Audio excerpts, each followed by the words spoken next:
नमस्कार। आज जो हमें क्वेरी प्राप्त हुई थी उसमें हमें पूछा गया था कि पुलअप्स को कैसे बढ़ा सकते हैं, है ना। तो पुलअप्स को बढ़ाने के लिए कुछ एक्सरसाइजेस हैं जो आपको करनी है ना। एक तो जैसे पहले आपने करना है डेड हैंग, है ना। आपको बार पे लटकना है। शुरू कर सकते हैं आप 30 सेकंड से। उसको धीरे धीरे आपने बढ़ाना है। 60 सेकंड तक आपने बार पे लटकने की प्रैक्टिस करनी है, ठीक है। इससे आपकी ग्रिप भी डेवलप हो जाएगी, ग्रिप की स्ट्रेंथ, और आपके शोल्डर्स में भी स्ट्रेंथ डेवलप होने लगेगी, ठीक है। और दूसरी जो आप एक्सरसाइज कर सकते हैं वो है नेगेटिव पुलअप्स, है ना। उसमें आपने क्या करना है, जैसे फुल पुलअप अगर आप नहीं लगा पा रहे हैं, कम लगा पा रहे हैं, तो आपने बेंच की सहायता से एक बार ऊपर चिन को अपने ऊपर कर देना है बार से। एक बार जैसे ही आपका चिन ऊपर हुआ तो 1-2 सेकंड आपने चिन को वहाँ होल्ड करना है।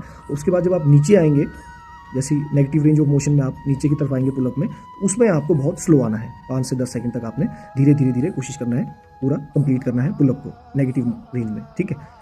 तो ये जो 2 चीज़ें अगर आप करेंगे तो इससे एक तो आपकी जो मसल्स हैं जो पुलअप में काम आती हैं, पुलअप में जो मेन एक्सेस जो मसल आपकी यूज़ होनी है वो आपके शोल्डर्स हो गए, आपके बाइसेप्स हो गए, लैट्स हो गए और आपकी कोर हो गई, ठीक है। तो उनको ये चीज़ें आपकी स्ट्रेंथ करेगी। तो एक तो आपने डेड हैंग करने हैं, एक नेगेटिव पुलअप्स करने हैं, और एक साथ में आपने करनी है ऑस्ट्रेलियन रोज। उसमें आपने बार को कहीं कमर के आसपास आपने सेट करके, आप देख लीजिएगा एक बार नेट पर ऑस्ट्रेलियन रोज। उसमें आपको पुलअप को ही पूरा मिमिक करना है, अपनी बॉडी को आपने बार की तरफ लेके जाना है, फिर वापस फिर बार की तरफ लेके जाना है। तो इससे आपकी बैक स्ट्रांग होगी और आपको पुलअप में हेल्प मिलेगी, ठीक है।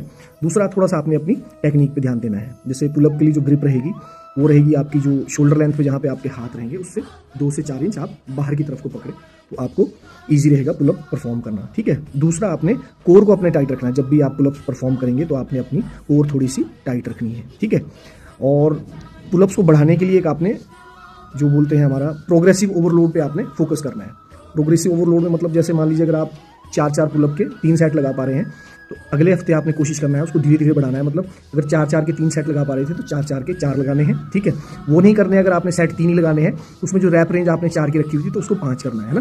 5 रैप के 3 सेट लगाने हैं। प्रोग्रेसिव ओवरलोड आपको करना ही पड़ेगा, तभी आपके मसल्स मजबूत होंगे और आपके रैप्स बढ़ पाएंगे, ठीक है। और अगर बॉडी वेट से आप इजीली लगा पा रहे हो तो फिर आपने वेटेड पुलअप्स, है ना, बेल्ट के थ्रू अपने 5 या 10 केजी की आपने बेल्ट बॉडी के साथ अटैच करनी है और वेटेड पुलअप्स लगाने हैं। तो जब आप वेटेड पुलअप्स लगाएंगे तो आपके जो नॉर्मल पुलअप्स हैं उनके रैप ऑटोमेटिकली बढ़ जाएंगे, ठीक है।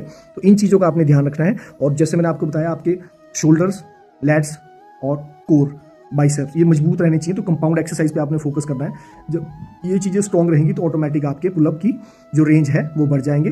और डाइट का आपने ध्यान रखना है, हेल्दी डाइट खानी है ना, रेस्ट प्रॉपर करना है। और पुलअप जो आप कोशिश कर रहे हैं बढ़ाने की, इसको हफ्ते में 2 या मैक्सिमम 3 ही बार करना है। मतलब एक दिन किया, एक दिन रेस्ट दिया, एक दिन किया, एक दिन रेस्ट दिया। 6 डेज में से 3 टाइम कर लेना है, क्योंकि इसको भी आपने रेस्ट देना है। तभी आपके मसल्स रिकवर होंगे, तभी आप पुलअप्स में रिकवरी कर पाएंगे या अपने रैप रेंज को बढ़ा पाएंगे, ठीक है। और दूसरा, आज मेरा बर्थडे है, तो जिन्होंने मुझे बर्थडे विश किया उनका भी थैंक यू, जिन्होंने नहीं किया उनका भी थैंक यू। भगवान आप सबको खुश रखे, हमेशा आप लोग स्वस्थ रहें, यही मेरी कामना है आप सबके लिए। और आगे कोई फिटनेस रिलेटेड आपकी क्वेरी हो तो प्लीज़ आप मुझे संपर्क कीजिएगा। जय हिंद, जय भारत।